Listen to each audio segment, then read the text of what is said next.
What's up, YouTube? I did a video earlier while I was driving and I didn't like it. Plus I was hella faded. And well, I'm getting faded again, but let's see.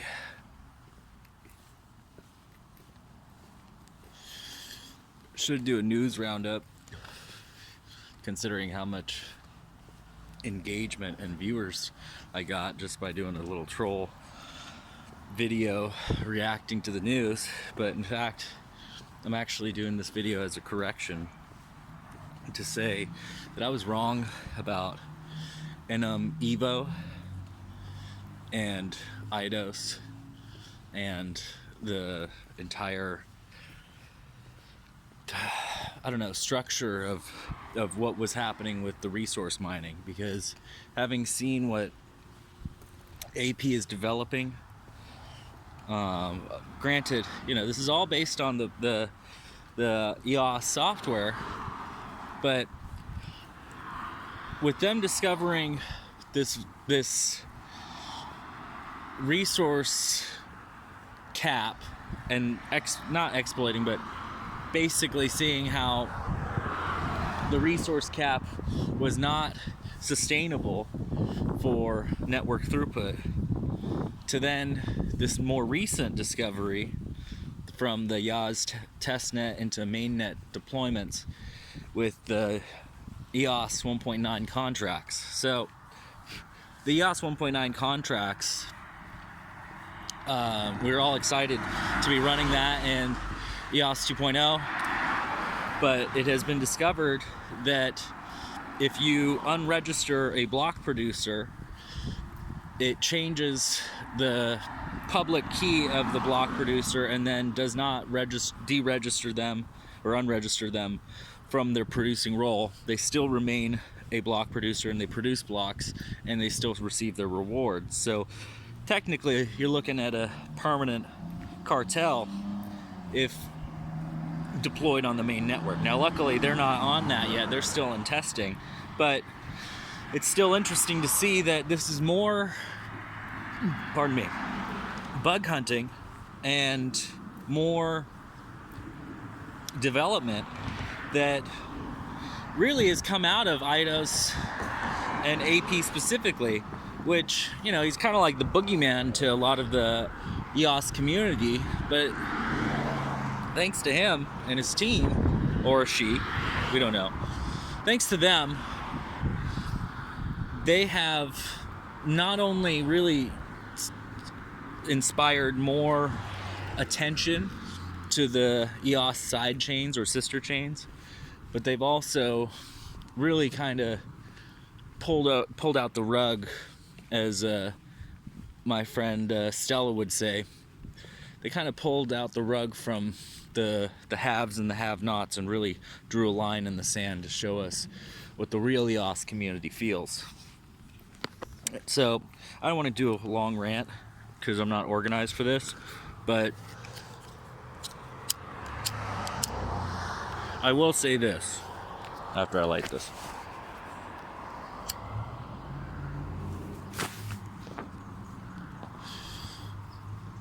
They're definitely being slept on over at IDOS and YAS, and it's got me practicing my Chinese more. I am running a testnet and a mainnet block producer. Always give me a shout out and vote for yasrepzsocal. But yeah, in the last couple of days of the main network for YAS being deployed, I've seen so much community participation and activity, and shout out to Math Wallet for really, really going hard and getting the onboarding process as simple as possible. It's just been bewildering how every time I return to the chat after a couple of hours, something has changed. And AP has gone above and beyond expectations in deploying this network a couple of months early, documenting things for the EOS community on GitHub, and still coming up with more ideas for, let's just say, different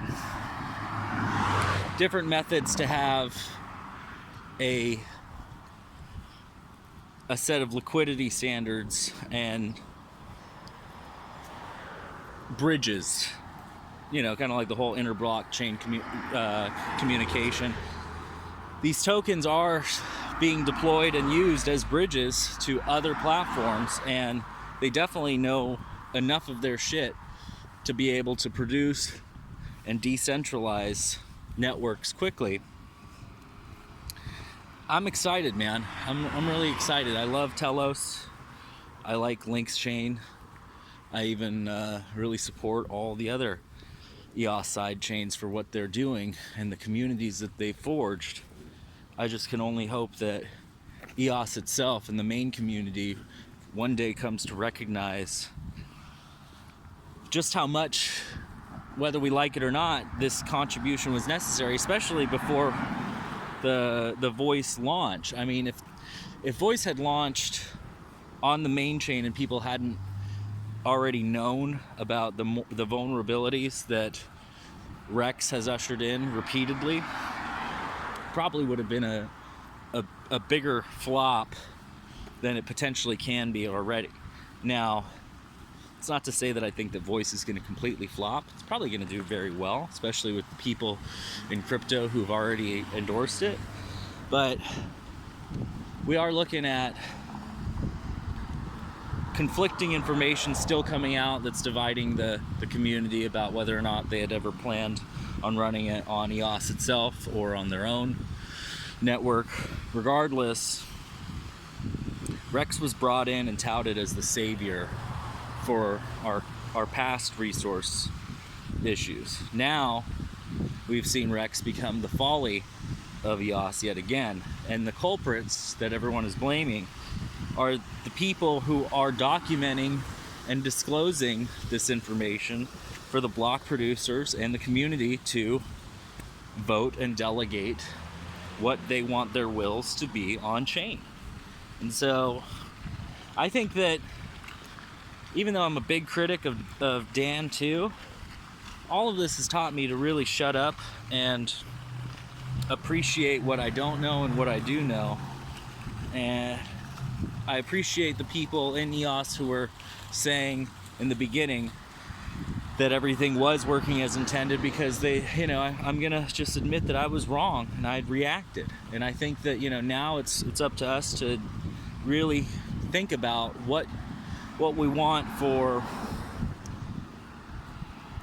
your network of choice. I mean, you may not even be in these sub communities, and you may not even be used to that form of democracy on chain, but that's ultimately what initially attracted me to EOS and got me to pay attention. And to add on to that, that's why I fell in love with Telos, because I felt and still feel like Telos was the most democratized Western chain that just so happens to be heavily dependent on the EOS software, because that's where they originated from.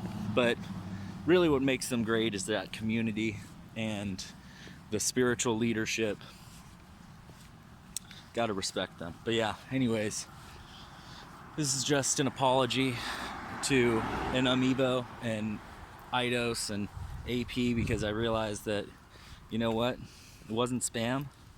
People are free to do what they want with their resources, and the guy's still contributing and still documenting issues for the greater good.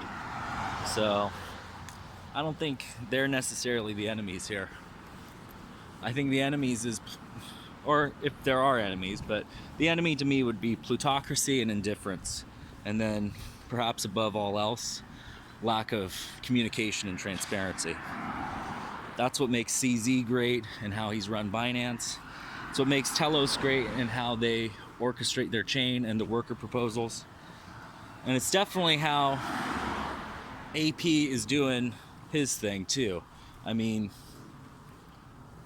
I would wager that this may end up, YAS may end up being the most decentralized network launch, in the sense of how much they lack the initial organization, other than the Eidos or AP team initially, and Math Wallet and plus the other BPs that were really well positioned in the beginning. I mean, China's killing it, man, and EOS has to recognize that by alienating the Chinese users with their xenophobia, you've only enabled a pathway to them adopting their own chains and their own networks, very akin to how we're seeing Russia and China adopt their own networks, their own social media platforms, to stay away from our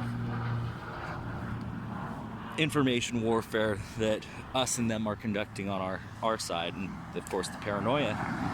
But I just gotta say, in a short amount of time, they have developed more in a couple of days than I've seen a year's worth of Western developers.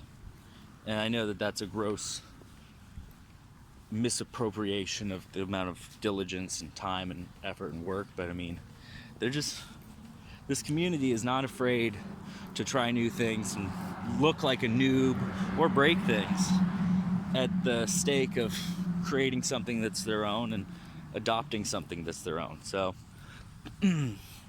just food for thought. Hope you all have a wonderful day, and yeah, take care.